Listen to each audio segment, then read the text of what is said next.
First psoriasis వచ్చి తర్వాత ఈ కీళ్ల వ్యాధి రావచ్చు, లేకపోతే కీళ్ల వ్యాధి సోరియాసిస్ రెండు కలిపి ఒకేసారి కూడా రావచ్చు.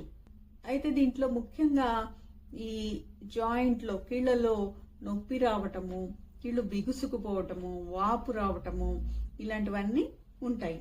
అయితే ఇది ఏ జాయింట్ లో అయినా రావచ్చు.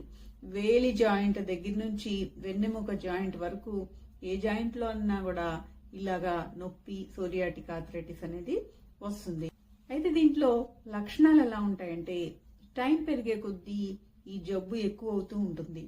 మరి కొంతకాలం టెంపరీగా ఒక్కొక్కసారి ఈ జబ్బు లక్షణాలు కనబడకపోవచ్చు. అయితే వేలి దగ్గర నుంచి కాలి వేళ్ళు, చేతి వేళ్లలో జాయింట్స్ ఉంటాయి కదా, చిన్న జాయింట్స్, అవి ముఖ్యంగా ఎఫెక్ట్ అవుతాయి. తర్వాత ఒక్కొక్కసారి ఏంటంటే